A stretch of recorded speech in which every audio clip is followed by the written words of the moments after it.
Dear students, আশা করি তোমরা সকলেই অনেক ভালো রয়েছো। চলো আজকের ভিডিওতে খুবই গুরুত্বপূর্ণ একটা বিষয় শিখে নেই। তুমি যদি অ্যাডমিশন সিকার হয়ে থাকো অথবা জব সিকার হয়ে থাকো, অবশ্যই তোমার এই বিষয়টা জানা দরকার। তো এখানে বলা আছে, দেখো যে চুজ দ্য কারেক্ট সেন্টেন্স, অর্থাৎ নিচে 4টি সেন্টেন্সেস দেওয়া রয়েছে, এর মধ্যে কোনটা সঠিক এটা তোমাকে ফাইন্ড আউট করতে হবে। তো প্রথমটা দেওয়া আছে, দেখো যে I have a little friends in Bangladesh. এখন দেখো এই ক্ষেত্রে ফ্রেন্ডস তোমরা সকলেই জানো, ফ্রেন্ড হচ্ছে কাউন্টেবল, কাউন্টেবল নাউন। দেখো আবার এর পূর্বে দেখো এ লিটিল আছে, দেখো এ লিটিল একটা ডিটারমিনার, যেটা কার পূর্বে বসে, দেখো আনকাউন্টেবল নাউনের পূর্বে বসে। দেখো আনকাউন্টেবল নাউনের পূর্বে বসে সামান্য থাকা অর্থে, কি থাকা অর্থে, দেখো যে সামান্য, সামান্য থাকা অর্থে হাবোধক অর্থে বসে। দেখো তাহলে এই ক্ষেত্রে দেখো যে I have a little friends in Bangladesh, এটা টোটালি ভুল, কারণ ফ্রেন্ড হচ্ছে কাউন্টেবল নাউন, কাউন্টেবল নাউনের পূর্বে কাউন্টেবল ডিটারমিনার ব্যবহার করতে হবে, এটা হচ্ছে আনকাউন্টেবল ডিটারমিনার, তাহলে এটা হবে না। তারপরে দেখো I have little friends in Bangladesh, এখানে ফ্রেন্ড, যে ফ্রেন্ড হচ্ছে কি নাউন, দেখো কাউন্টেবল নাউন, কি নাউন, কাউন্টেবল নাউন।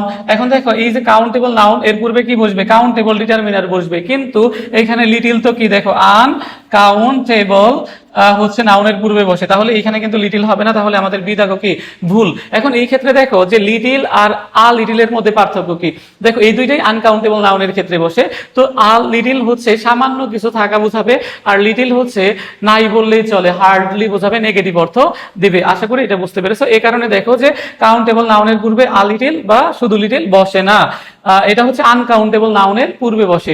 তারপরে দেখো I have few friends in Bangladesh, আবার দেখো I have a few friend in Bangladesh. এখন এইখানে তোমরা তো জানো ফ্রেন্ড হচ্ছে কাউন্টেবল নাউন, কি noun, countable noun, countable noun.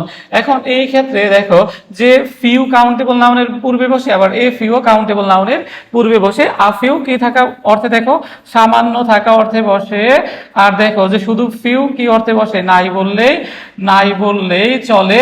আর দুইটাই কিসের ক্ষেত্রে বসে, কাউন্টেবল নাউনের ক্ষেত্রে বসে, কাউন্টেবল নাউনের পূর্বে। তাহলে ফ্রেন্ড যেহেতু কাউন্টেবল নাউন, তাহলে ফিউও বুঝতে পারে, আবার এ ফিউও বুঝতে পারে। কিন্তু দেখো ফিউ বা আ ফিউ এর পরে যে নাউন বসে, সে কাউন্টেবল নাউন, সেটা কি করতে হয়, প্লুরাল করতে হয়। যেমন দেখো যে আ ফিউ, এখানে দেখো শুধু ফ্রেন্ড আছে, তাহলে এটা কিন্তু কি ভুল, ফ্রেন্ড টোটালি ভুল।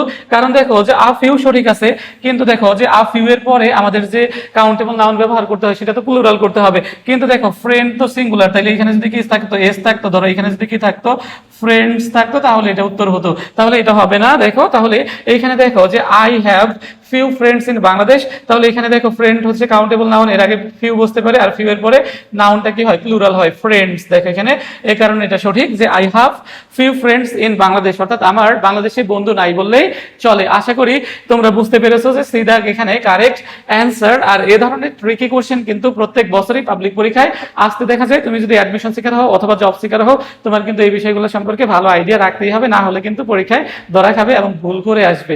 আশা করি সকলেই বুঝতে পেরেছো। আর এই ধরনের ট্রিকি বিষয় বুঝতে হলে সার্ভার স্যারের সাথেই থাকতে হবে।